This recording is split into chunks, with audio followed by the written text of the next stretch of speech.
Forests are the most important and versatile ecological infrastructure in Europe. Today, forests cover 35% of Europe's landscape. But this hasn't always been the case. In late medieval times, there was hardly any forest due to overgrazing and overcutting for timber and firewood, and decimation during centuries of wars. The subsequent shortage of wood led to the development of theories about sustainable forest management in the early 18th century. Since then, the area of forested land in Europe has increased. There have still been shortages of wood, especially after World War II, but countries have also invested in forest management. This has meant that over the last 20 years, around 800,000 new hectares of forest have been added each year. But forests still face risks. We can all remember the images of forest decline caused by acid rain in the 1980s, when air pollution, together with extreme weather, caused widespread forest dieback. The strong reduction in sulfate emissions since then has halted this decline.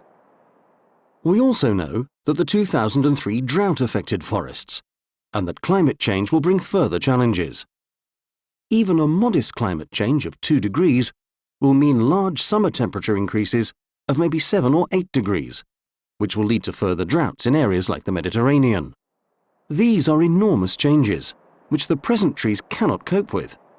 It's possible that the species mix will change, and the type of forest we currently see in each particular area will disappear. But why does that matter? Why do forests continue to be so important for each part of Europe, even in the 21st century? Let us take you on a tour around Europe and show you. We'll start off in the hottest spot, the Mediterranean. Mediterranean forests have a remarkable set of features. They contain more than 25,000 plant species and more than 300 indigenous trees. No wonder this region is one of the world's biodiversity hotspots. The Mediterranean's mosaic of forest landscapes and outstanding biological richness helps to attract the millions of tourists who visit the region every year. But forests here are more valuable still. They also contribute to the socio-economic development of rural areas and poverty alleviation, the food security of society, and the preservation of multiple environmental services, all of which the international community considers globally important. Forest ecosystems also have a vitally important role in preserving the 2 most important resources in the region, water and soil, the main limiting factors for life in the area. Human activities shaped our Mediterranean forest landscapes, and they have demonstrated strong resilience to change for several millennia, despite their apparent fragility. But today's forests face a threat of unprecedented magnitude. The Mediterranean region is one of the most sensitive regions in the world to global climate changes. The last few decades have seen an increased number of forest fires, the advance of desertification, and changes in species distribution. We urgently need to develop adaptive management strategies to cope with the drastic and rapid changes taking place. Heading north, Central Europe has mostly temperate oceanic forests. These tend to have fast-growing tree species and plantations, and are important as a source of wood and fibre for industry. Large forest countries like France and Germany produce substantial amounts of wood, even more than countries like Finland or Sweden. The wood is high quality and high value, often combining hundreds of years of forest management experience with expert craftsmanship in its usage. But this area also contains Europe's highly urbanized societies, who intensely use the areas of forest near their homes for recreation. There, the relatively small forest cover is very important for human health, and the scattered pieces of woodland in the agricultural landscape are also important for connectivity and biodiversity protection. Millions of small owners take care of these diverse pieces of forest and are responsible for meeting the multifunctional demands on their land. They see the importance of managing forests sustainably by integrating forest management with rural development, amenity values, recreation, tourism, and well-being. However, Central European forest areas face risks from increases in population and human impact on the environment, as well as significant natural hazards like storms, fires, pests and pathogens. Storms, for example, cause 50% of all catastrophic damage to European forests, with an average of 2 destructive storms each year. Storms can have a major impact on timber prices in the short term, and longer term can affect timber availability, as well as water quality, carbon sequestration and biodiversity.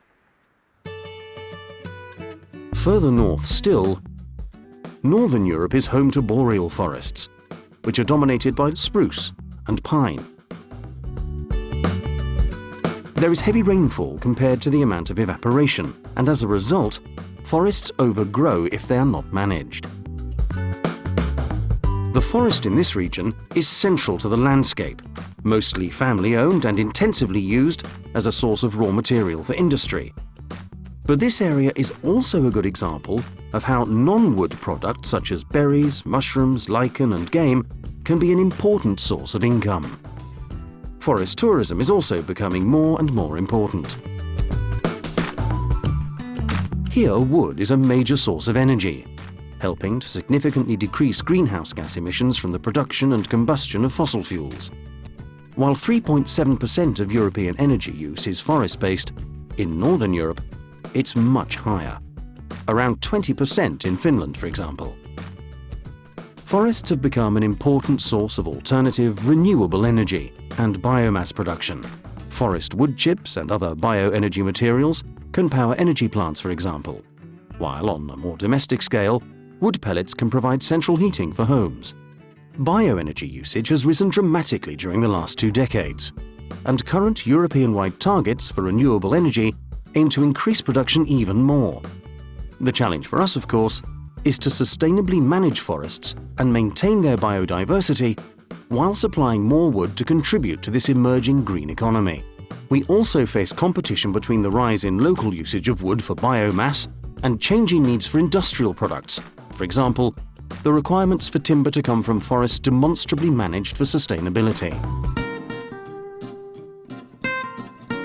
Heading south and east, we find the countries of Eastern Europe, which are home to temperate continental forests with a diverse range of trees. The countries in this area have seen huge changes over the last few decades as they've restructured their economic and social systems. State-owned forests have returned to private ownership in many countries, creating new types of family forest owners. In the European part of Russia, there are huge primary forest resources. This area's forests, together with those in the rest of Europe, act as a carbon sink, removing carbon dioxide from the atmosphere and storing it. This process is known as carbon sequestration. It's a vital part of climate change mitigation, and forests need to be managed sustainably with this in mind. This carbon storage is then also carried through into wood products, where the carbon remains for another 20 to 30 years. European countries are developing criteria and indicators for sustainable management, which will help to meet the challenge of balancing these demands with forests' many other uses. European forests are part of a wider global discussion, and we need to develop common strategies, forums, and policy processes to respond to these challenges. Strategic forest policy deliberations are in progress. For example, ministers responsible for forests decided at the Oslo Forest Europe Summit to launch a negotiating process towards a legally binding agreement on pan-European forests. At the same time, the EU is developing a new forest strategy to address future challenges. Forests are the most important and versatile ecological infrastructure in Europe. They host an important share of biodiversity and provide products and services which support the resilience of rural areas and the well-being of urban ones. We shouldn't forget that they also provide resources for a highly competitive and bio-based industry, which has the opportunity to become a model in the context of the bioeconomy, delivering smart, sustainable, and inclusive growth. Most importantly, forests are key for the adaptability of our continent to accelerating global changes. We need to work together to overcome the urgent challenges and threats from climate change and connect research and policymakers to ensure that our forests remain the jewel in the crown of Europe's environment.